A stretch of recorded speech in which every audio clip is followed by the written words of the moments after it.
Tämä pidemmittä puhetta tervetuloa yleisölle ja tervetuloa päivän vieralle Jussi Halla-aho, ole hyvä.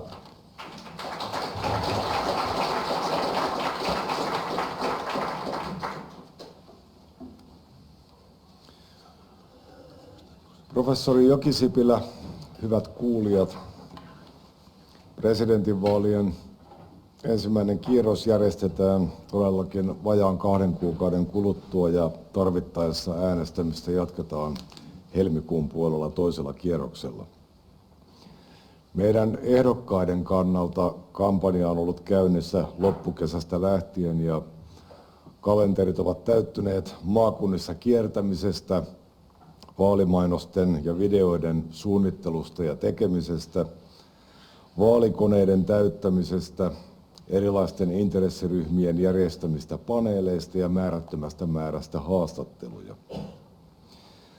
Vaikka tämä työ ei ole kovin paljon näkynyt ulospäin, se on ollut ehdokkaille hyvää aikaa opetella ulkoa sekä omat repliikkinsä että muiden ehdokkaiden repliikit.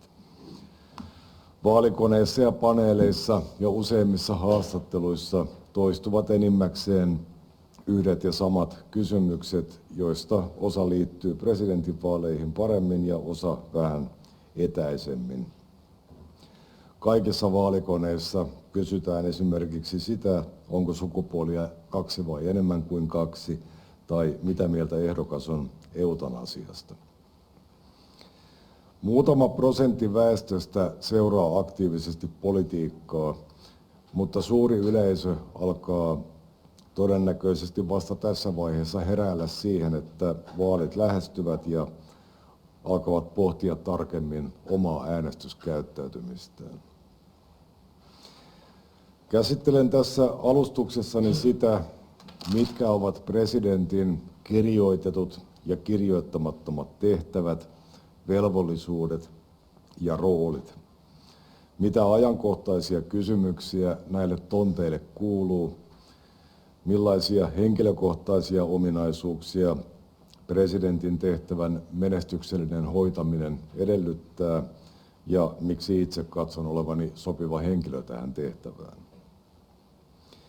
Presidentin valtaoikeudet, joista puhutaan ja kysytään paljon, ovat historiallisen evoluution tulosta. Eikä ole olemassa oikeaa tai väärää vastausta siihen, miten laajat tai suppeat niiden pitäisi olla. Nykyisen perustuslain oloissa tasavallan presidentin tärkein vastuualue ja tehtäväkenttä on ulko- ja turvallisuuspolitiikan johtaminen. Koska suurin osa Suomen tärkeimmistä kumppaneista kuuluu meidän laillamme Euroopan unioniin, ja koska Euroopan unioni tai EU-politiikka kuuluu yksiselitteisesti valtioneuvoston tontille, presidentin johtorooli ulkopolitiikassa tarkoitti pitkään kahdenvälisten suhteiden hoitamista ja ylläpitoa meille tärkeimpien EUn ulkopuolisten maiden kanssa, eli pääasiassa Venäjän ja Yhdysvaltain kanssa. Tai monenvälisen politiikan johtamista esimerkiksi YK:n ja Etyjin puitteissa sekä Suomen ja Naton välisen aiemmin hyvin herkän yhteistyösuhteen hoitamista. Viime vuoden helmikuu muutti tietenkin kaiken. Siinä missä presidentti aiemmin nähtiin jatkuvuuden ja muuttumattomuuden takuuhenkilönä, nyt hän onkin valtaoikeuksineen keskellä myllerrystä. Erityissuhde Venäjään on mennyttä, NATOon ja Yhdysvaltoihin ei enää tarvitse pitää hajurakoa, ja YK ja Etyj ovat keskeisiltä osin halvaantuneita. Enää ei riitä, että presidentti on kieli keskellä suuta. Hänen pitää pystyä tarkastelemaan ympärillä tapahtuvia asioita realistisesti ja silmät auki ja tekemään havainnoistaan realistisia analyysejä. Tällaisena aikana Suomen kaltaisella pienellä maalla, aggressiivisen ja sopimuksista piittaamattoman suurvallan naapurina, ei ole varaa ulkopoliittisiin päättäjiin, joilla on taipumusta sinisilmäisyyteen, hyväuskoisuuteen, toiveajatteluun tai ideologiseen sokeuteen. Helmikuuhun 2022 asti Venäjää koskevat ja ulkoiseen turvallisuuteemme vaikuttavat ratkaisut perustuivat juuri tällaiseen hyväuskoisuuteen ja katteettomaan kehitysoptimismiin. Esimerkkinä voidaan mainita Suomen liittyminen jalkaväkimiinat kieltävään Ottawan sopimukseen, kaksoiskansalaisuuden salliminen Suomessa asuville venäläisille, kaksoiskansalaisten päästäminen turvallisuuskriittisiin virkoihin ja tehtäviin, valtion yhtiöiden jättiläisinvestoinnit Venäjälle, maa- ja kiinteistökauppojen salliminen venäläisille ja tietysti suurimpana virheenä energiariippuvuuden rakentaminen Venäjään. Näiden virheiden hintaa maksetaan nyt kalliisti ja osa niistä on tikittäviä aikapommeja. Hyväuskoisuuteen syyllistyneet poliitikot, mukana moni presidenttiehdokas, ovat kyllä sittemmin myöntäneet virhearvionsa ja kunnia heille siitä. Mutta tässä ei ole kyse pelkästään jälkiviisaasta vanhojen kaivelemisesta, vaan siitä, onko ehdokkaalle ja mahdolliselle tulevalle tasavallan presidentille luonteenomaista uskoa omia fantasioitaan tai suhtautua piittaamattomasti ilmiselviin riskeihin. Kriisit nimittäin eivät ole loppuneet ja seuraavat 6 vuotta tuovat varmasti mukanaan yllätyksiä, joihin presidentin ja muun ulkopoliittisen johdon pitää pystyä reagoimaan. Se, mitä tapahtuu Lähi-idässä ja Afrikassa, näkyy pienellä viiveellä meidän rajoillamme. Aivan toisenlaiseen maailmaan luotu turvapaikkajärjestelmä ja kansainvälistä suojelua säätelevä kansainvälinen sopimusjärjestelmä vaatii uudistamista ja siihen on syytä ryhtyä hyvän sään aikana eikä vasta sitten, kun tilanne on jo päällä. Toinen laukeamistaan odottava riski on Kiina-riippuvuus. Venäjä on primitiivinen resurssitalous, joka vie lähinnä raaka-aineita. Niitä voi hankkia muualtakin ja öljy ja kaasu voidaan korvata ja korvataan muilla energialähteillä. Sen sijaan koko yhteiskuntamme ja taloutemme perushyödykkeistä komponentteihin on riippuvainen Kiinan teollisesta tuotannosta. Jos Kiina ajautuu esimerkiksi Taiwanin tilanteen vuoksi konfliktiin Yhdysvaltojen kanssa, Eurooppa on jokseenkin automaattisesti mukana siinä. Kauppasuhteiden äkillinen vahingoittuminen tai katkeaminen Kiinan kanssa johtaisi kirjaimellisesti katastrofiin kaikilla sektoreilla. Siksi tätä riippuvuutta pitäisi ryhtyä hyvän sään aikana ja hallitusti purkamaan. Aihetta on jonkin verran sivuttu tähänastisissa presidenttipaneeleissa. Joidenkin ehdokkaiden viesti on ollut se, että irrottautuminen Kiinasta ei ole realistista, koska riippuvuus on niin laajaa ja syvää. Muistutan kuitenkin, että alle 2 vuotta sitten Euroopan irtautumista venäläisestä energiasta pidettiin täysin epärealistisena ajatuksena. Kun irtautuminen sitten tapahtui äkillisesti ja pakon edessä, siitä kyllä selvittiin, mutta se oli paljon kivuliaampaa kuin jos se olisi suoritettu ajoissa ja systemaattisesti.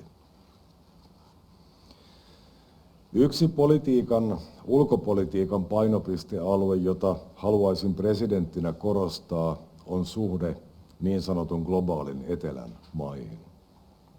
Niissä asuu 2/3 maailman väestöstä, ja Ukrainan sota ja Venäjään kohdistuvat pakotteet ovat osoittaneet, että globaali etelä ei ole mitenkään varauksetta meidän puolellamme. Keskeinen syy tähän lienee se, että nämä maat suhtautuvat meihin vähintään yhtä suurella epäluulolla kuin Venäjään. Ja tämä taas lienee seurausta Euroopan perinteisesti ylimielisestä ja moralisoivasta asenteesta oman kuplamme ulkopuolella eläviä kohtaan. Oma näkemykseni on se, että perinteinen kehitysapu pitäisi korvata molempia osapuolia hyödyttävällä ja molemminpuoliseen kunnioitukseen perustuvalla kaupallis-taloudellisella yhteistyöllä. Ja että sormen heristämisen, besserwisseröinnin ja länsimaisten arvojen pakkosyöttämisen sijaan meidän pitäisi etsiä näiden maiden kanssa yhteisiä nimittäjiä ja yhteisiä tavoitteita. Sanalla sanoen edistää erilaisten arvomaailmojen rauhanomaista rinnakkaineloa.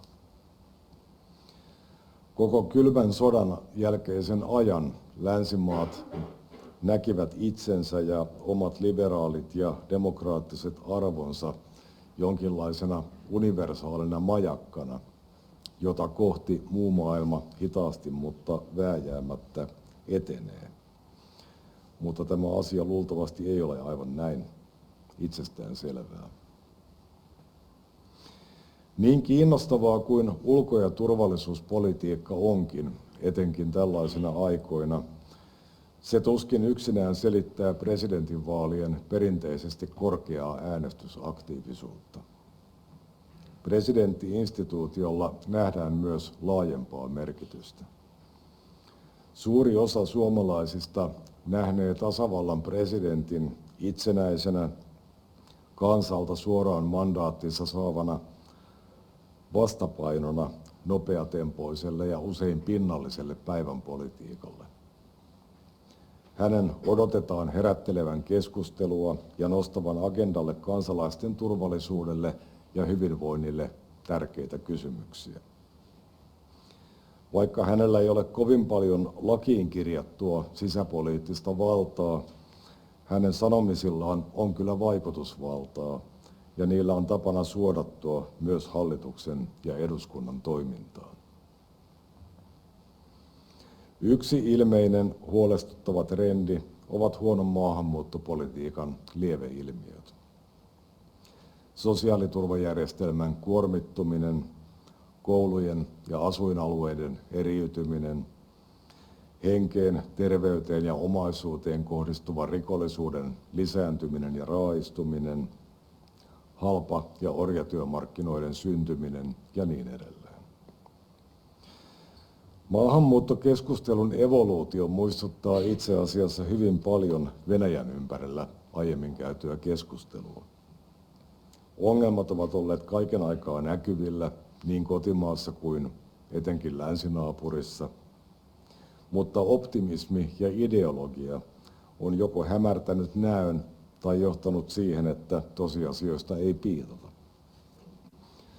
Aivan kuten kaasuputkilobbarit aiemmin haukkuivat kriitikoita russofobeiksi, niin myös maahanmuuttolobbarit kansalaisjärjestöistä Elinkeinoelämän keskusliittoon haukkuvat kriitikoita rasisteiksi.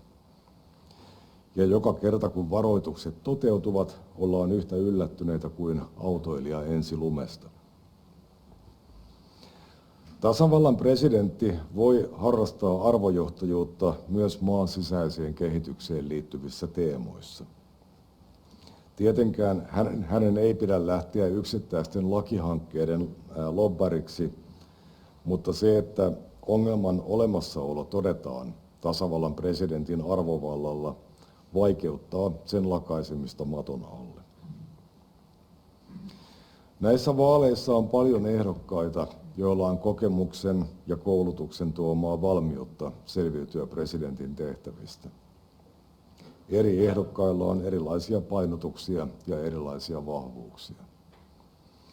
Omiksi vahvuuksiksi näen sen, että minulla on kokemusta sekä poliittisesta toiminnasta yleensä ja vaikeista tilanteista selviytymisestä.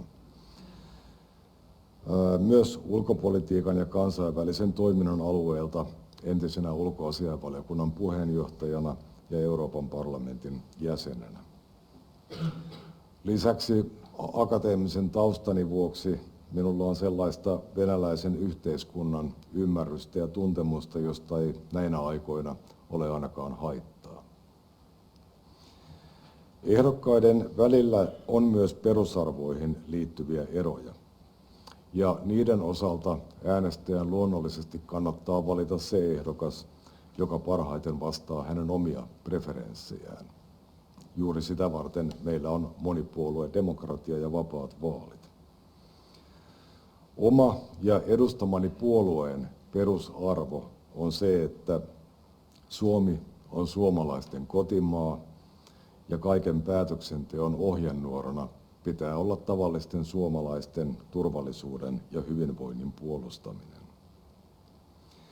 Tämä ei tarkoita samaa kuin kyynisyys muuta maailmaa kohtaan, eikä se ole ristiriidassa Suomen globaalien, esimerkiksi ilmastonmuutoksen torjuntaan liittyvien tavoitteiden kanssa. Jälkimmäisiä ei kuitenkaan mielestäni voi edistää suomalaisten hyvinvoinnin ja turvallisuuden kustannuksella. Arvoisa professori Jokisipilä, hyvät kuulijat, lopetan tämän alustuspuheenvuoron tähän ja siirrymme sitten käsikirjoituksen mukaisesti eteenpäin. Kiitoksia.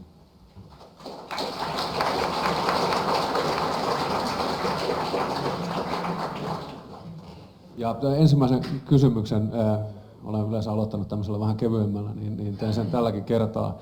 Muistan aikanaan Mauri Pekkarinen, suomalaisen politiikan pitkäaikainen veteraani, joka toimi eduskunnan varapuhemiehenä, niin totesi monesti, että kun hän sitten varapuhemiehenä sieltä puhemiehen pöntöstä joutui seuraamaan niitä keskusteluja, mitä salin puolella käytiin, hänen oli pakko mennä välillä sinne käytämään, ottamaan happea ja puristamaan nyrkkää, kun olisi tehnyt niin paljon mieli osallistua keskusteluun ja päästä sivaltamaan oikein kunnolla, niin mitenkäs Jussi, onko nyt tuossa puhemiehen roolissa ollut vaikeaa pidättäytyä tämän puoluepoliittisen debatin ulkopuolella? No on se siinä tilanteessa aika vaikeaa ja aiemmin vastaavassa tehtävässä toimineiden kollegoideni kanssa olen kyllä joskus puhunut siitä, että tekisi mieli möläytellä kaikenlaista sinne keskustelun sekaan sieltä puhemiehen pöntöstä. Huomasin alussa vaikeaksi välttää ilmeillä ja eleillä kantaa ottamisen salissa pidettyihin puheenvuoroihin. Ihmisellä on sellainen taipumus, että kun hän kuulee mielestään järkeviä juttuja, niin alkaa nyökytellä ja sitten taas toisenlaisten puheiden kohdalla tehdä toisenlaisia eleitä ja ilmeitä, mutta kyllä siihenkin sitten vähitellen tottuu, että pokeri pitää silloin, kun asema ja toimenkuvasta edellyttää. No, sitten mennään tähän varsinaiseen ensimmäiseen kysymykseen. Ja jotkuthan olivat vähän yllättyneitäkin siitä, kun teit ratkaisun sitten lähteä tavoittelemaan presidenttiyttä. Ja voidaan varmaan sanoa näin, että kun mietitään suomalaista politiikkaa, niin olet yksi rajuimmin tunteita jakavista henkilöistä. Ollut aina siitä pressiklubin lähetyksestä, oliko vuonna 2009, jossa Saska Saarikoski ja Leif Salmenin kanssa ja Ruben Stillerin kanssa keskustelitte. Ja olet itsekin todennut tässä tuoreessa haastattelussa, muistan, että tiedät sen, että herätät voimakkaita negatiivisia tunteita suuressa määrässä ihmisiä. No nyt jos ajatellaan presidentinvaalien kannalta, niin vaikka saisit saman kannatuksen kuin oma puolueesi eduskuntavaaleissa, niin oltaisiin noin 20%, niin tällaista strategiaa kysyisin, että miten olet nyt ajatellut sitten tarvittaessa vakuuttaa tuon jäljelle jäämän 80% tai ainakin sitten riittävän osan siitä, että toisella kierroksella sitten päästään tuon 50% kynnyksen yli? Hyvä kysymys.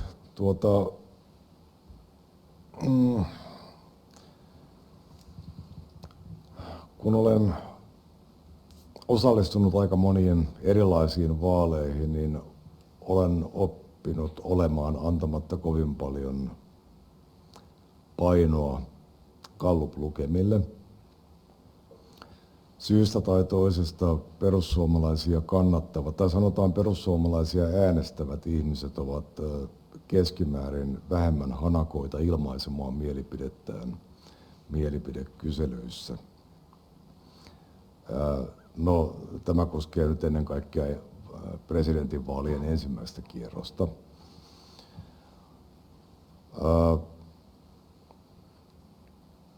Näidenkin vaalien yhteydessä, aivan kuten kaikkien aiempienkin, tai sanotaan useimpien presidentinvaalien yhteydessä, on nähty vaalikampanjan aikana tai vaaleja edeltävän vuoden tai puolen vuoden aikana erilaisia ilmiöitä. Ja mediassa etenkin ollaan aika innokkaasti lyömässä vaalien tulosta lukkoon milloin minkäkinlaisten mielipidekyselyiden pohjalta. Siitä ei ole kauaa, kun meillä oli Mika Aaltola-ilmiö, sitten oli Olli Rehn-ilmiö. Ja jotenkin nämä ilmiöt sitten kuitenkin sulavat pikkuhiljaa, kun vaaleja lähestytään ja ihmiset alkavat ottaa hiukan vakavammin tämän vaalikysymyksen. Näkisin kyllä, että olen jokseenkin varma, että jos etenen toiselle kierrokselle, niin lukemat eivät tule olemaan niin murskaavia kuin jossain nyt tehtävissä tai aiemmin tehdyissä kyselyissä näyttäisi. Kyllä vaalien toisella kierroksella on aina sellainen voimakas taipumus polarisoida äänestäjäkuntaa ja äänestäjät alkavat sitten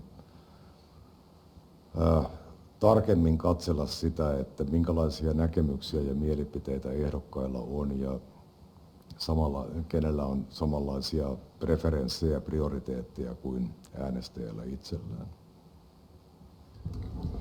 Yes, kiitos.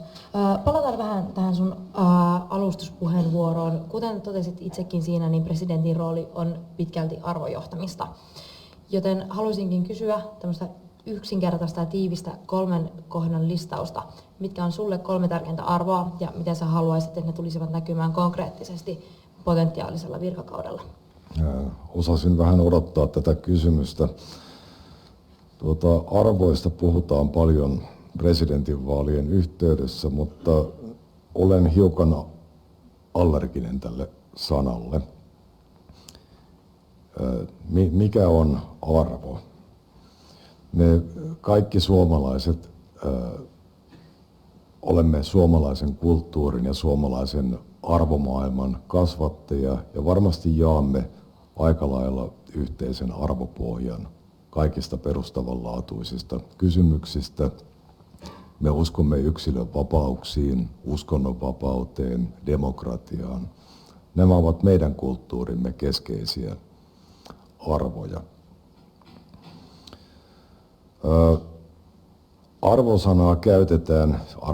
Siis sanaa arvo käytetään nykyään usein synonyyminä mielipiteelle. Ja tässä on varmaan takana se, että kun kaikki ainakin omasta mielestään kannattavat mielipiteen vapautta ja mielipiteistä saa olla eri mieltä ja näin edelleen, mutta kun kuitenkin ärsyttää se, että joku on eri mieltä, niin sitten nimetään se oma mielipide arvoksi, josta ei saisikaan olla samaa mieltä, koska kaikkien pitää jakaa samat arvot. Tämä minun mielestäni näkyy erityisen voimakkaasti tällaisissa suuria tunteita herättävissä teemoissa kuin maahanmuutto tai sitten nämä uudemmat ihmisen identiteettiin liittyvät kysymykset. Eli se, mitä oltaisiin aiemmin kutsuttu yhdeksi mielipiteeksi muiden joukossa, niin siitä onkin yhtäkkiä tehty jonkinlainen mielipidettä ylempänä oleva hyve, arvo, josta ei saa olla poikkeavia näkemyksiä tai muuten nakerretaan yhteistä arvopohjaa. Ja tämän sanan arvo problemaattisuutta minun mielestäni alleviivaa sekin, että samalla kun edellytetään sitoutumista yhteisiin arvoihin, niin kuitenkin pidetään moniarvoisuutta hyvänä asiana. Että mitä ne arvot sitten siinä tapauksessa ovat, kun niitä pitäisikin yhtäkkiä sitten suvaita yhteiskunnassa. Sanoisin, että minulla on poliittisia tavoitteita ja yhteiskunnallisia tavoitteita, joiden uskon olevan hyväksi tälle maalle, mutta minulla ei ole mitään tarvetta kutsua niitä arvoiksi, ymmärrän, että ne ovat minun näkemyksiäni, ja jollakulla muulla on täysin toisenlaisia käsityksiä, ja juuri sitä varten meillä on erimielisyyksien ratkaisemiseen hyväksi havaittu menettely, eli vaalit. No, siinä tapauksessa mä muotoilen kysymyksen uudelleen. Mitkä on sun 3 mielipidettä ja tämmöistä poliittista tavoitetta, mitkä tulisivat näkymään tulevalla kaudella? Se, että Suomessa tasavallan presidentin, kuten kaikkien päätöksentekijöiden, keskeisenä ohjenuorana pitäisi olla Suomen ja suomalaisten turvallisuuden ja hyvinvoinnin puolustaminen. Ja oikeastaan myös se, että minun mielestäni tasavallan presidentin ei, mä vähän toistan tätä, mitä sanoin jo alustuksessani, tasavallan presidentin pitää varoa sitä, että hän ei lähde yhteiskunnallisissa kiistoissa minkään intressiryhmän, esimerkiksi työmarkkinaosapuolien tai jonkun tietyn väestöryhmän asioiden lobbariksi, vaan päätöksentekijöiden pitäisi ymmärtää se, että Suomessa pitää olla tilaa kaikenlaisille suomalaisille. Ja sen sijaan, että etsimme jonkun kannalta optimaalisia ratkaisuja, meidän pitäisi etsiä sellaisia ratkaisuja, lähestymistapoja ja tulokulmia, jossa mahdollisuuksien mukaan otetaan kaikkien erilaisten intressiryhmien näkemykset, toiveet ja tarpeet huomioon. Mennään sitten tähän isompaan ulko- ja turvallisuuspoliittiseen maisemaan ja dilemmaan, jota tuleva presidenttikin joutuu ratkomaan. Meillähän poliittisessa historiassa tällaisia klassisia väittelyjä ovat olleet muun muassa se, että kuka aikaisemmassa vaiheessa näki, että Hitler ja Saksa häviää tuon itärintaman taistelun Neuvostoliittoa vastaan sitten vähän myöhemmin, että kuka näki ensimmäisenä, että Neuvostoliitto tulee hajoamaan. Nyt on ehkä vähän sitten tämän suhteen samanlainen keskustelu, että missä vaiheessa itse kukin alkoi NATO-jäsenyyttä kannattaa. Sinä kuulut niihin, jotka on julkisesti tehnyt niin jo varsin pitkän aikaa ja jo ennen tätä meneillään olevaa Venäjän hyökkäystä Ukrainaan, niin olet käyttänyt vuosikymmenten saatossa monia hyvin kriittisiä puheenvuoroja Venäjästä ja varsinkin totta kai sitten tämän sodan alkamisen jälkeen tuoreena esimerkkinä puheesi Ukrainassa, jota laajasti on kiiltelty, jopa Saska Saarikoskikin antoi sille tunnustusta. Uskotko, että jossain vaiheessa Venäjällä tilanne voisi muuttua parempaan suuntaan ja mitä se sitten edellyttäisi, että voitaisiin näin todeta tapahtuneen? Ja kun ennakoin sen verran vastausta, että näin ei kuitenkaan ihan heti tule tapahtumaan, niin miten Suomen tulisi sitten sillä välin toimia? Tuleeko meidän esimerkiksi Natossa mennä niin sanotusti kaikkiin koviin ytimiin vai pysytellä pikemminkin vähän ulkokehällä näiden perinteisen tällaisen suomalaisen ulkopoliittisen varovaisuuden nimissä? No jos aloitan tästä kysymyksen loppuosasta tai jälkimmäisestä kysymyksestä, niin kun me pohdimme sitä, että minkälainen profiili ja rooli Suomen pitäisi ottaa Naton jäsenenä, niin tämä keskustelu pyörii aika paljon sen kysymyksen ympärillä, että minkälaisia velvoitteita Nato meille asettaa, ja ollaan huolissaan erilaisista yksityiskohdista siitä, että pitäisikö Suomen sallia vai olla sallimatta jossakin tilanteessa vaikka ydinaseiden tuomista Suomen maaperälle, tai pitääkö Suomen osallistua Baltian alueen puolustamiseen, tai mihin esikuntarakenteeseen Suomen pitäisi Natossa kuulua. Kun se oikea kysymys on, että miksi me kuulumme Natoon. Siksi, että meitä ja koko Eurooppaa kohtaa varsin konventionaalinen sotilaallinen uhka nimeltä Venäjä.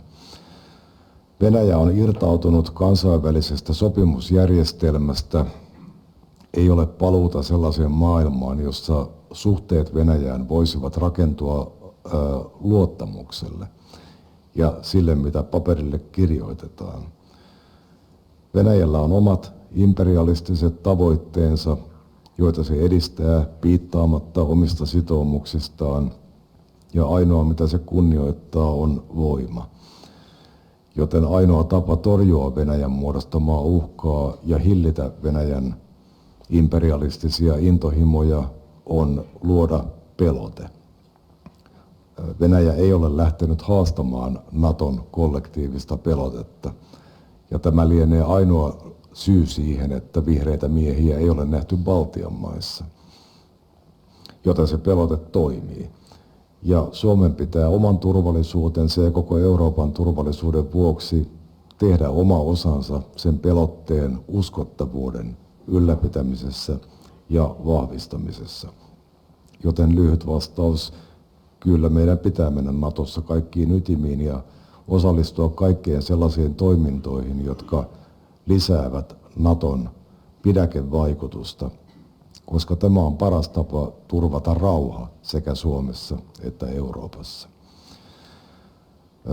No nyt kävi niin kuin oletinkin, unohdin sen kysymyksen alkuosan, voitko toistaa sen? Niin, itse asiassa taisit suureksi osaksi tulla jo vastanneeksi siihen, mutta niin totesit, niin, että Venäjän tällaisen luottamuksen pohjalta Venäjän suhteeseen ei ole paluuta. Joo. Jonkin verran on käyty julkista keskustelua siitä, että kuinka pitkäksi aikaa suhteet ovat hapantuneet Venäjän kanssa ja kuinka kauan pitkälle tulevaisuuteen Venäjä on meille ongelma ja uhka.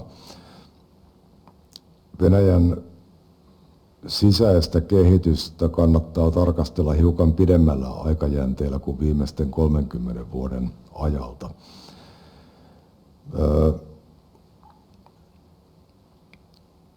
Venäjä on ollut valtiollisena entiteettinä olemassa 1200 vuotta. Ja koko tämän ajan sille on ollut ominaista sisäinen despotia. Se on hyvin bysanttilainen valtio. Ja aggressiivinen ulkopolitiikka, jonka keskeisenä elementtinä on se, että Venäjä ei tunnusta pienten naapureidensa oikeutta tehdä omia ratkaisujaan. Ja Venäjällä on omasta mielestään veto-oikeus pienten naapureidensa olemassaoloon. Venäjän historiassa on ollut joitakin katkeamakohtia ja murroskohtia, jolloin länsimaiset ajatukset tai ajatukset oikeusvaltiosta, demokratiasta, perusvapauksista ovat saaneet jonkinlaista jalansijaa, mutta ne ajanjaksot ovat yleensä päättyneet tavallisen kansalaisen kannalta kaaukseen ja taloudelliseen kurjuuteen. Esimerkkinä voidaan mainita keisarivallan kumoaminen 1917 ja sitä seuranneet tapahtumat tai 90-luvun liberaalikokeilu. Meillä kyllä kovasti hehkutettiin Jeltsiniä ja Venäjän uudistusmielistä johtoa 90-luvulla, mutta tavallisen ihmisen näkökulmasta se oli kurjaa aikaa. Rikollisuus, korruptio rehotti yhteiskunnassa. Ja tämä loi kysynnän KGB:n revanssille, jota sitten edusti Vladimir Putin ensin pääministerinä ja sitten presidenttinä. Meidän ei pidä ajatella, että Putin tai hänen lähipiirinsä olisi jokin ongelma. Ja kun Putinista päästään, niin sitten asiat jotenkin siirtyisivät eteenpäin ja kehittyisivät parempaan suuntaan. Näkisin, että jos tätä asiaa tarkastellaan riittävän pitkällä perspektiivillä, niin Venäjä on nyt palannut enemmän tai vähemmän normaaliin kuosiinsa kaosvuosien jälkeen. Ja kyllähän tämä kehitys alkoi jo vuonna 2000, kun Putinista tuli presidentti, ja kehitys on ollut sen jälkeen varsin johdonmukaista kohti sitä, missä me olemme tällä hetkellä, mutta niin kuin sanoin alustuspuheenvuorossani, niin meillä oli niin kova halu ja tarve uskoa siihen, että meidän yhteiskuntajärjestyksemme on magneetti, jota kohti kaikki muut pyrkivät. Ja koska ikävien tosiasioiden tunnustaminen olisi merkinnyt sitä, että me olisimme joutuneet miettimään uudestaan myös kaupallisia suhteitamme ja taloussuhteitamme Venäjään, niin me mieluummin suljimme silmämme siitä, mitä siellä tapahtui. En näe sellaista tulevaisuutta, jossa Venäjästä tulisi normaali sopimuksia ja naapureitaan kunnioittava maa, joka tyytyisi olemaan valtio valtioiden joukossa. Yes, kiitos. Presidentin vaalien ympärillä on aika paljon informaatiotulvaa ja tässä suuressa informaatiotulvassa onkin aina välillä vähän vaikea saada selville, että mitä ehdokkaat oikeasti ajattelee ja mikä se ehkä ydinpointti siellä on. Miten sä näet, että sä asemoidut näiden sun poliittisten tavoitteiden kannalta tässä presidenttikisassa verrattuna muihin ehdokkaisiin? Ja siihen vielä jatkokysymyksenä ehkä, että mitkä ovat sellaiset selkeimmät erot, mitkä tekisivät sinusta nimenomaan paremman kuin näistä muista ehdokkaista? Joo. No kuten sanoin, niin kaikilla ehdokkailla on omia vahvuuksiaan ja keksisin kyllä paljon hyvää sanottavaa kaikista kilpailevista kollegoista, mutta osalla heistä on minun mielestäni ongelmana tietynlainen impulsiivisuus ja niin kuin sanoin tuossa omassa puheenvuorossani, niin taipumus uskoa omia fantasioitaan tästä maailmasta. On niin vahva näkemys siitä, miten asioiden pitäisi olla, että aletaan sitten uskoa, että asiat todella olisivat sillä tavoin, vaikka kaikki merkit viittaisivat toiseen suuntaan. Sitten arvopuolella minun mielestäni keskeiset erot ovat siinä, että mikä on Suomi-nimisen valtion perusfunktio. Itse näen, että se on luotu aikanaan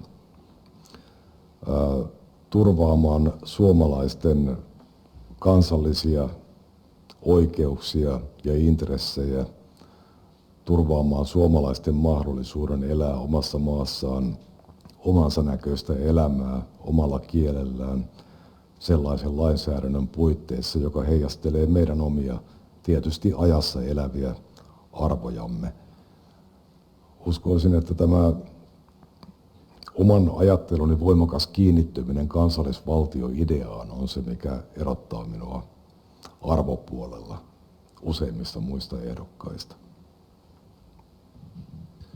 No vaikka tuo EU-politiikka kuuluukin pääministerin ja hallituksen toimivaltaan, niin täytyy tässä käyttää tilaisuus hyväkseen ja kysyä EU-kriittisen puolueen ex-puheenjohtajalta ja nykyiseltä kansanedustajalta yksi Euroopan unioniin liittyvä kysymys. Tällä hetkellä Suomen turvallisuuspolitiikan kokonaisratkaisu perustuu itsenäisen puolustuksen, NATO-jäsenyyden ja EU-jäsenyyden kolminaisuuden varaan. Perussuomalaiset on totutusti puolueena suhtautunut unioniin varsin kriittisesti ja eurovaaliohjelmassa 2019 tavoitteeksi linjattiin peräti ero unionista tällaisena pitkän aikavälin strategisena tavoitteena. Ja kysyisin nyt, että minkälainen oma ajattelusi Euroopan unionista ja Suomen jäsenyydestä unionissa tällä hetkellä? Ja onko esimerkiksi tämä Euroopan unionin Ukrainan tukemisessa osoittama yllättäväkin yhtenäisyys ja vihdoin aikaan saatu päätös irrottautua tästä energiariippuvuudesta suhteessa Venäjään, onko se muuttanut ajatteluasi Euroopan unionista? Tässä käsillä olevassa kriisissä Euroopan unioni on ilman muuta suoriutunut paremmin kuin itse odotin ja varmaan kukaan olisi odottanut, mutta ennen kuin liikaa taputtelemme itseämme selkään tai annamme unionille pisteitä, niin täytyy toisaalta muistaa se, että EUn ulkopuolella nykyään oleva Iso-Britannia on tukenut Ukrainaa enemmän kuin EU-maat yhteensä. No ehkä nyt ei enemmän kuin yhteensä, mutta se on ollut ylivoimaisesti merkittävin tukija Euroopassa Ukrainalle. Ja koska EU:ssa ulko- ja turvallisuuspolitiikkaa tehdään yksimielisyysperiaatteella, niin olemme nähneet sen, että yksi maa pystyy hyvin tehokkaasti jarruttamaan sitä päätöksentekoa. Mitä EU-kriittisyyteen yleensäkin tulee, niin Euroopan unionin kehitykseen liittyy Suomen kannalta huonoja trendejä. Se, että yhä useampi kansallisessa päätösvallassa ollut päätöksenteon sektori vaivihkaa valuu EUn kompetenssiin. Otetaan esimerkkinä vaikkapa Suomen mahdollisuus hyödyntää omia luonnonvarojaan, eli metsiään. Tai tämä tuore kalastuskiista, silakan kalastuksen kieltämisestä Itämerellä. Suomi on väestöltään pieni maa, mikä tarkoittaa sitä, että meidän mahdollisuutemme tai meidän painoarvomme EUn yhteisessä päätöksenteossa on hyvin vähäinen.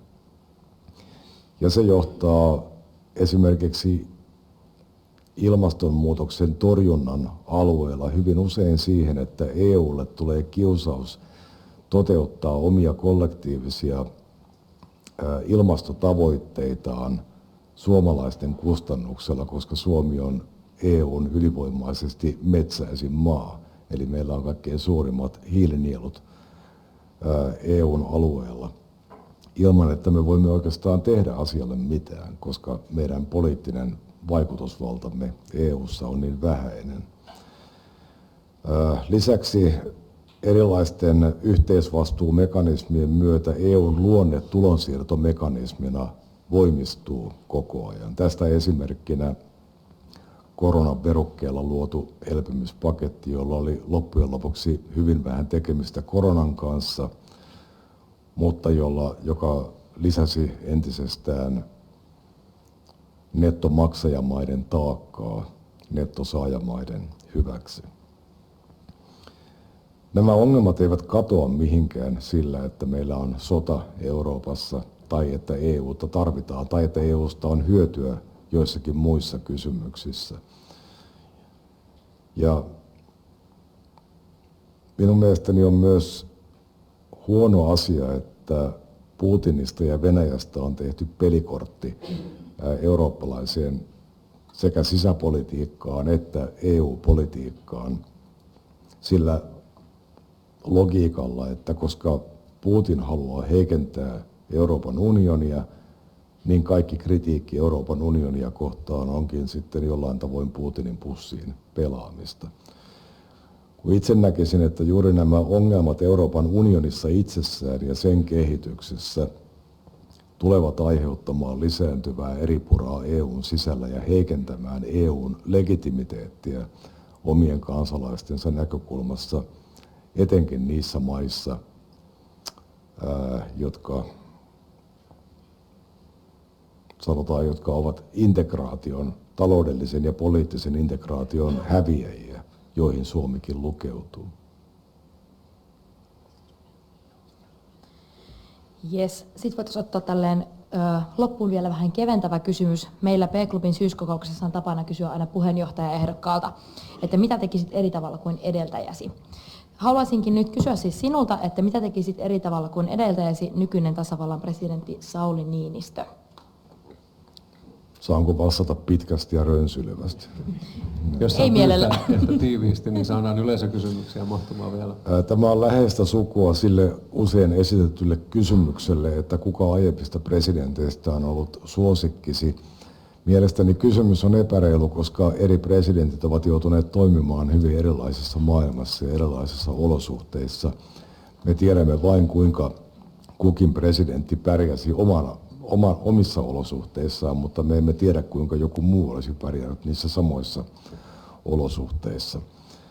Maailma on muuttunut hyvin perustavaa laatua olevalla tavalla nimenomaan presidentin tontille kuuluvien teemojen ympärillä. Mielestäni presidentti Niinistö on selviytynyt niissä oloissa, joissa hän toimi presidenttinä. Muutamaa ehkä kauneusvirhettä lukuun ottamatta erinomaisesti. Mutta nyt on uusi aika ja uudet haasteet ja tarvitaan monissa kysymyksissä hiukan erilaista ajattelua. Esimerkiksi NATO-prosessin aikana ja ennen Venäjän aloittamaa hyökkäystä mielestäni oli havaittavissa, että presidentti Niinistöllä hänellä oli vaikeita hetkiä, niin kuin tietysti kaikilla meistä, ja hän kantoi oman vastuunsa, tai hän tunsi sen oman vastuunsa hyvin, hyvin raskaana, ja hän ei halunnut tehdä vaikeissa tilanteissa vääriä päätöksiä, mutta hän oli tietysti jossain määrin ajattelutapojen vanki jonkin aikaa. Nyt tarvitaan hiukan toisenlaista tulokulmaa moniin kysymyksiin. Hän muutamassa kohdassa omaa presidenttikauttaan tai omia presidenttikausiaan ei mielestäni täysin malttanut pysyä irrallaan puoluepoliittisista kärhämistä ja ehkä otti kantaa joihinkin kysymyksiin, joihin olisi voinut olla ottamattakin kantaa, mutta en halua häntä liikaa niistä moittia.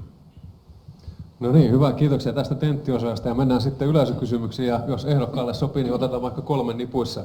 Niin. Aloituspuheessasi alleviivasit, että osa ehdokkaista leimaa tietynlainen ideologinen toiveajattelu. Minkälaisten asioiden suhteen, miettien Suomen nykytilaa ja mahdollista tulevaa presidenttikauttasi, olet itse toiveikas tai optimistinen? Jos ymmärsin oikein ensimmäisen kysymyksen, niin se liittyy siihen, että minkälaisten asioiden suhteen olen itse optimisti ajatellen tulevaa 6 vuotta tai tulevia vuosia. No, minun tapani ajatella on se, että asiat eivät ole koskaan niin huonosti, että ne eivät voisi olla vielä paljon huonomminkin.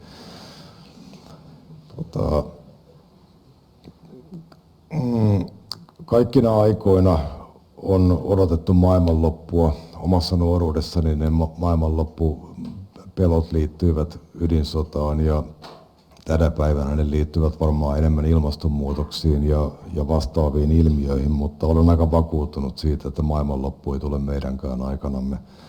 Nämä ongelmat täytyy vaan asettaa perspektiiviin ja vaikka maailmassa on paljon epäkohtia ja ongelmia, niin niiden kanssa kuitenkin pystytään elämään. Hyvänä esimerkkinä Venäjä. Me emme voi muuttaa sitä, millainen maa se on, ja me emme voi muuttaa omaa maantieteellistä sijaintiamme, mutta me voimme tehdä parhaamme sen eteen, että ne riskit eivät realisoituisi. Ja sama pätee oikeastaan kaikkiin kysymyksiin. Kiitos. Mä yritän tuoda tämän tälleen lyhyesti ilmi, mutta mä kanssa vähän viittaan tässä kysymyksessä tuohon sun linjapuheenvuoroon. Sä kritisoit siinä tätä länsimaiden ylimielistä asennetta globaalia etelää kohtaan, ja tämähän voidaan nähdä tällaisena niin kuin postkolonialistisena ongelmana. Niin mua kiinnostaisi tietää, että kuinka tämä sama postkolonialistinen näkökulma on mukana sun näkemyksissä maahanmuutosta, sillä eikös tällaiset suomalaisille tyyppiset lauseet pyri nimenomaan sulkemaan erilaiset kuin länsimaisen ideaalin mukaista elämää elävät ihmiset ja kulttuuriltaan erilaiset ihmiset pois yhteiskunnasta. Maahanmuuttajien näkeminen automaattisesti turvallisuusriskinä vaikuttaa vähän yksinkertaistamiselta, sillä kysehän ei ole sisäänrakennetusta pahuudesta, vaan enemmän kotouttamispolitiikan ja kaupunkisuunnittelun ongelmista. Niin eikös tämän realismin nimessä olisi realistisempaa tässä globaalissa maailmassa kantaa sitä vastuuta ihmisoikeuksien toteutumisesta ja minimoida nämä kulttuurien kohtaamista aiheutuvat haasteet nimenomaan näiden aiemmin mainittujen politiikan sektorien keinoin? Toivottavasti ei nyt ollut ihan liian rönsyilevä. Joo. En näe, että torjuva suhtautuminen haitalliseen maahanmuuttoon olisi postkolonialismia tai millään tavalla liittyisi siihen. Enkä myöskään sen enempää minä kuin edustamani poliittinen liikekään suhtaudu torjuvasti tai kielteisesti kaikkeen maahanmuuttoon. Olen aivan samaa mieltä siitä, että maahanmuuttoa ei pidä nähdä monoliittina eikä yksinkertaisena asiana. Mutta juuri sitä varten meillä on maahanmuuttoa koskeva lainsäädäntö, että me voimme samaan aikaan mahdollistaa sellaisen maahanmuuton, josta on kummallekin osapuolelle hyötyä, siis sekä tulijalle että vastaanottavalle yhteiskunnalle, ja pyrkiä vähentämään sellaista muuttoliikettä, joka aiheuttaa vastaanottavalle yhteiskunnalle vahinkoa. On kaunis ajatus, että maahanmuuton rajoittamisen tai vähentämisen sijaan keskityttäisiin kotouttamiseen ja kaupunkisuunnitteluun, mutta mikään Länsi-Euroopan maa ei ole onnistunut menestyksekkäästi kotouttamaan tietyiltä ilmansuunnilta tulevia maahanmuuttajia. Ja ne määrät itsessään luovat ongelmia, koska ne luovat rinnakkaisyhteiskuntia ja etnisiä enklaaveja kaupunkien sisään, joiden sisällä asuvien ihmisten kontakti niin sanottuun valtavirtayhteiskuntaan on täysin olematon. Suomessahan ei mitään muuta ole tehtykään kuin panostettu kotouttamiseen viimeisten 30 vuoden aikana. Ja ne kotouttamispanostuksetkin on kohdistuneet hyvin voimaperäisesti tiettyihin maahanmuuttajaryhmiin, mutta silti näiden maahanmuuttajaryhmien kotoutuminen on Suomessa useimmilla mittareilla surkeampaa kuin missään muualla Euroopassa. Kun taas sitten meille tulee joistakin paikoista huomattaviakin määriä ihmisiä, jotka kotoutuvat ilman, että yhteiskunta tekisi minkäänlaisia interventioita. Mä vähän luulen, että kaupunkisuunnittelu ja kotouttaminen eivät ole ratkaisu tähän ongelmaan, tai jos ne olisivat, niin meillä olisi menestyksellisiä esimerkkejä, ellei Suomesta, niin ainakin jostain. Tulijoiden halukkuus sopeutua, luopua itselleen tärkeistä tavoista, jotka haittaavat kotoutumista. Ja toisaalta se, että meillä ei enää post-industriaali, no mikä se on suomeksi, jälkiteollisessa yhteiskunnassa ei oikein ole enää sellaisia laajoja sisäänheittosektoreita työmarkkinoilla, jotka pystyisivät työllistämään suuria määriä erittäin heikoilla valmiuksilla varustettuja ihmisiä, niin kuin oli asianlaita vaikka Ruotsissa 60- ja 70-luvulla tai Amerikassa 100 vuotta sitten. Niin tulijoiden valmiudet ja yhteiskunnan asettamat vaatimukset eivät oikein enää tänä päivänä kohtaa. Ja kun tähän yhdistetään sosiaaliturvajärjestelmä, joka mahdollistaa sen, että tänne tulevat ihmiset elävät sosiaaliturvalla koko elämänsä, niin lopputulos on sitten se, minkä me näemme nyt. Ja en malta olla huomauttamatta, että meillä oli juuri 4 vuoden ajan erittäin maahanmuuttoliberaali vihervasemmistolainen hallitus, mutta minkäänlaista myönteistä käännettä maahanmuuttajien kotoutumisessa ei tänä aikana tapahtunut, vaan pikemminkin jatkettiin siihen samaan huonoon suuntaan, mihin ollaan menty viimeisten vuosikymmenten ajan. Kiitoksia. Jatketaan vielä tästä globaalista etelästä ja lähentymisestä heidän kanssaan. Niin kun verrataan sitä, että esimerkiksi Kiina investoi tosi paljon tällä hetkellä vyö- ja tiehankkeen myötä globaaliin etelään ja jopa Italiaan asti Euroopassa, niin mitä Suomi voi ulkopolitiikallaan tehdä, jotta, kuten mainitsitte, että voitaisiin löytää globaalin etelän kanssa yhteistä arvopohjaa, niin miten Suomi voi ulkopolitiikallaan pärjätä miljardeja ja miljardeja euroja vastaan, kun vastineena on yhteinen arvopohja? Joo, tämä on erittäin tärkeä kysymys. Tämän kesän Kultaranta-keskusteluissa, jota tasavallan presidentti isännöi, oli yhtenä puhujana, nyt en muista titteliä, mutta hän oli Afrikan tutkimuksen edustaja Helsingin yliopistosta. Ja hän mainitsi siitä, että kun tätä asiaa tarkastelee vaikkapa Afrikan maiden näkökulmasta, niin kun sinne tulee kiinalainen delegaatio, niin se kiinalainen delegaatio jättää jälkeensä sairaalan tai jonkun infrastruktuurihankkeen tai vastaavaa.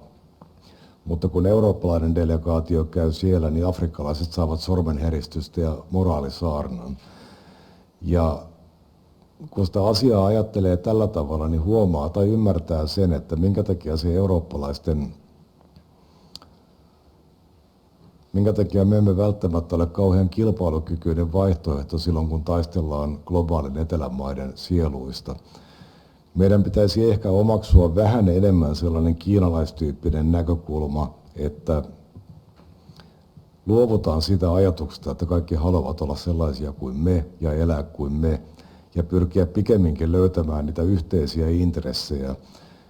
Ja mitä tulee esimerkiksi tähän, että miten saataisiin globaali etelä mukaan tai samalle puolelle aitaa tässä Ukrainassa käytävässä sodassa, niin se yhteinen intressi on esimerkiksi kansainvälinen sääntöpohjainen järjestelmä, kaikkien maiden itsenäisyyden ja suvereniteetin ja rajojen koskemattomuuden periaatteen kunnioittaminen. Tämä on sellainen aihe, josta saadaan hyvää keskustelua aikaiseksi kolmannen maailman maiden kanssa. Hyväksytään se, että ollaan monista asioista eri mieltä, mutta kukin sitten elää omalla tavallaan ja täytyy vaan tyytyä siihen, että tämä maailma on epätäydellinen. Miten Kiinan dominanssiin voidaan vastata? No tässä voidaan itse asiassa puhua todella monesta asiasta samaan aikaan. Mä mainitsin omassa alustuksessani meidän Kiina-riippuvuutemme ja siihen liittyvät strategiset riskit. Minkä takia Kiinalla on niin vahva asema maailmantaloudessa, etenkin teollisen tuotannon näkökulmasta? Tehtaat siirtyvät tietysti Kiinaan tai yritykset investoivat Kiinaan ja perustavat tehtaitaan sinne siksi, että se on monistakin syistä kannattavaa. Syyt liittyvät vaikkapa siihen, että Kiinan kunnianhimo työntekijöiden oikeuksien suhteen tai päästöjen vähentämisen suhteen on paljon matalampi kuin se on meillä. Meidän ei pidä lähteä kilpailemaan Kiinaa vastaan sillä, että me madallamme omaa kunnianhimoamme ilmastonmuutoksen torjunnassa tai työntekijöiden oikeuksissa, vaan siinä, että me lakkaamme antamasta Kiinalle kilpailuetua vapaalla kaupalla. Olen sitä mieltä, että tämä kilpailuetu pitäisi viedä Kiinalta pois esimerkiksi tulli- ja kauppapolitiikalla, panna Kiina maksamaan siitä, että se suhtautuu moniin asioihin leväperäisemmin kuin me suhtaudumme. Tämä olisi hyvä ilmastokysymysten kannalta ja tämä olisi hyvä eurooppalaisen ja suomalaisen työn ja teollisuuden kannalta. Ja tämä vähentäisi myös niitä geopoliittisia riskejä, joita liittyy siihen, että me olemme niin riippuvaisia kiinalaisesta tuotannosta. No niin, arvoisa yleisö, 60 minuuttia on kulunut, mutta ennen kuin lopetan tämän tilaisuuden, niin esitän vielä yhden kysymyksen ja pyydän siihen yhden lauseen mittaisen vastauksen. Kuka muista ehdokkaista on henkilökohtainen suosikkisi mukaan seuraksi tuonne toiselle kierrokselle ja minkä takia? Luulen, että kaikki ehdokkaat, ainakin ne, jotka nyt ovat osallistuneet tähän asti paneeleihin, yhtyisivät siihen näkemykseen, että keskustelut ovat olleet varsin hyvähenkisiä, sivistyneitä ja miellyttäviä. Ja kukaan ehdokas ei ole lähtenyt kuranheittoon ja vyön alle lyömiseen, ja toive on, että tilanne säilyisi tällaisena. Ja niin kuin sanoin, niin kaikilla ehdokkailla on ilmeisiä vahvuuksia ja hyviä puolia, enkä halua kyllä lähteä nyt ketään nostamaan muiden yläpuolella. Eli jääkiekko-termi, jos päätyyn saakka halutaan mennä, niin kaikki ne on voitettava, tulkoon kuka tahansa. Näin se on. Kiitoksia Jussi Halla-aho tästä tunnista ja toivotamme niin kuin kaikille ehdokkaille täällä olemme tehneet tarmoa ja energiaa ja jaksamista tuohon loppurutistukseen ja yleisölle suuret kiitokset mielenkiinnosta ja erinomaisista kysymyksistä. Tilaisuus on päättynyt. Kiitoksia.